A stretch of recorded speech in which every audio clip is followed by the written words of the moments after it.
I'm Pastor John Rudolph from the North Carroll Cooperative Parish, and this is Palm Sunday 2020. We thank you for tuning in virtually. We hope and pray that you're doing well and staying safe, and we look forward to meeting again in person very soon. But for now, may God's grace be with us as we hear this message today. I'm preaching to you from a pulpit that we brought with us from West Virginia. This pulpit was from a church, Leetown United Methodist Church. It was in their attic, and they were having a clean out day, and they offered it to Pastor Melissa, and we have had it ever since. We enjoy bringing this big hunk of wood out every once in a while and preaching behind it. You can feel the history. It's sturdy, it's real wood, and it just looks like that whatever is going to come out of my mouth is going to be godly. And that's what makes this so powerful, I would guess. We see pulpits today, and wherever a preacher is delivering the word is a pulpit. And it could be a coffee table where we're sipping a latte, sharing the good news. It could be a no pulpit at all, where we're kind of wandering around a stage, giving our stories and relating it to Christ. It could be a very fancy, custom, stainless steel designed pulpit that's a little bit flashy, but attractive enough to where you can hear the word in a different type of way. And then sometimes we have those music stands like in the 70s and 80s, I guess, and you can flip through your papers, whatever. And today, I guess, with the at-home preaching, some folks will be preaching right from their desk. So whatever it is that a preacher is standing in or behind is a pulpit, no matter what it's made of.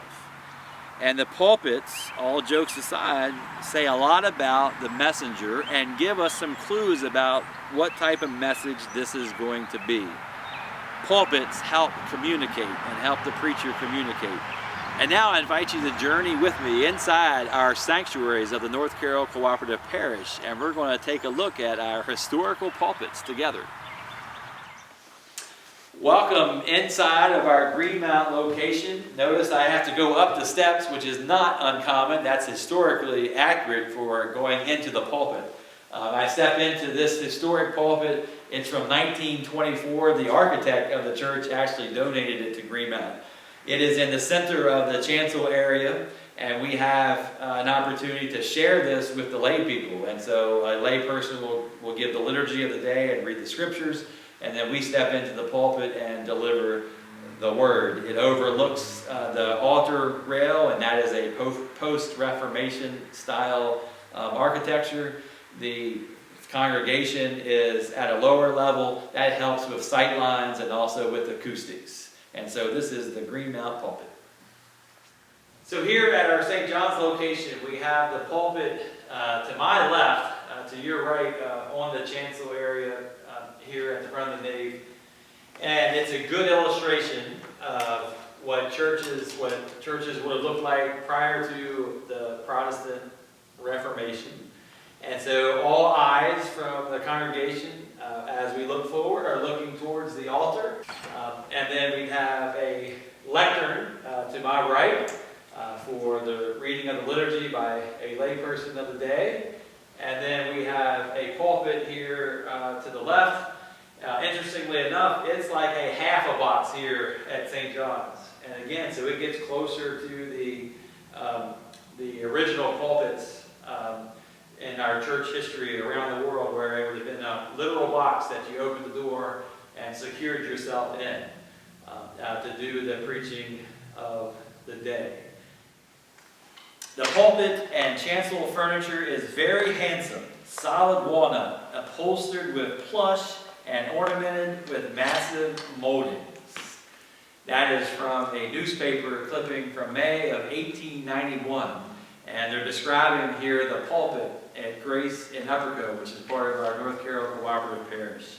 And so this pulpit that sits in the center of the chancel puts the word front and center to our congregation that gathers here each and every Sunday.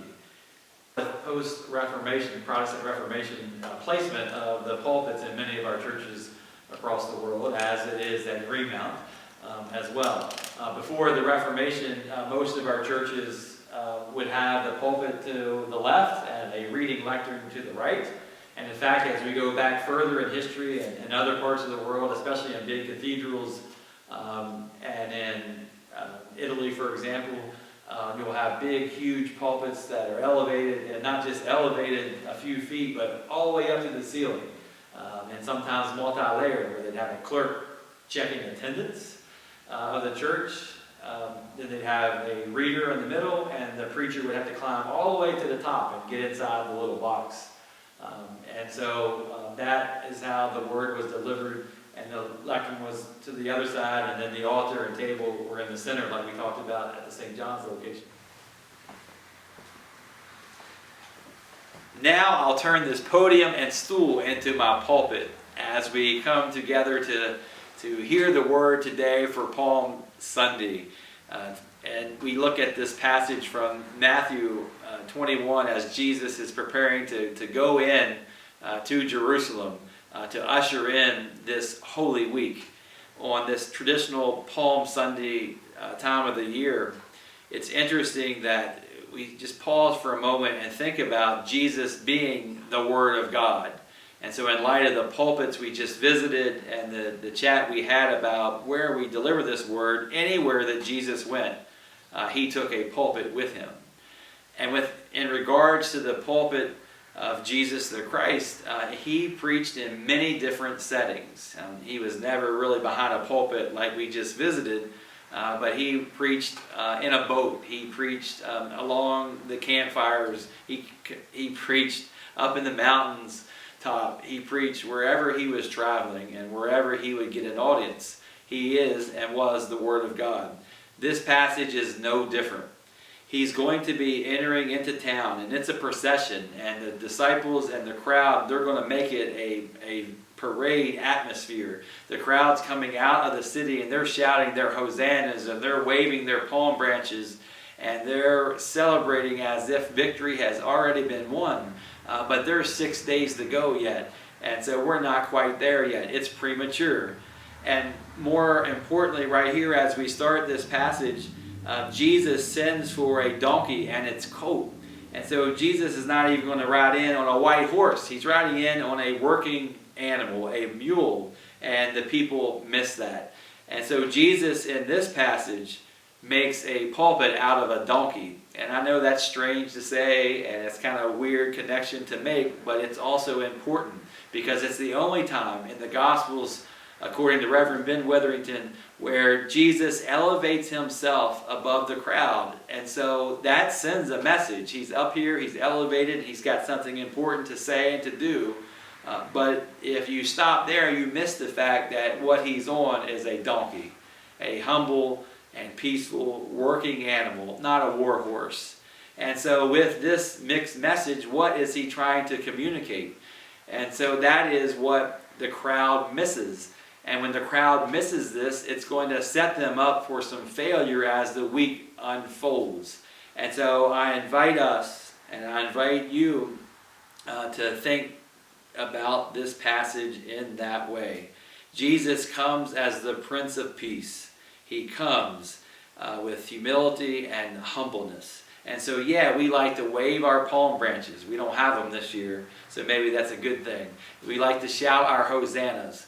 But let's pause and think about Jesus in a different way this Palm Sunday so that we're more likely to hear the rest of the message as the week unfolds. And so as we prepare, I invite you to join us Thursday where we'll enter the upper room and we'll celebrate Maundy Thursday together, and we'll hear about some of the final teachings of Jesus. And so he'll turn an upper room, he'll turn a dinner table into a pulpit where he's going to communicate a message, a new commandment he's going to give them. And then on Good Friday, ultimately he's going to have the best pulpit ever, which is the cross. He's going to be raised up on the cross.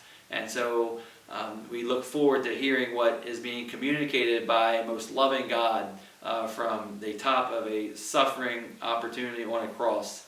And then ultimately on Sunday morning, we will get that victory that the crowd longed for and the disciples wished for when the tomb is empty. And so what is an empty tomb when it comes to a pulpit? it means, hope is alive and hope is available to all. And so join us this week as we come back together and we contemplate what it is the Word trying to say to us as we look at all the clues and all the context. Let us stay together on this journey, and I'll look forward to being with you. Amen.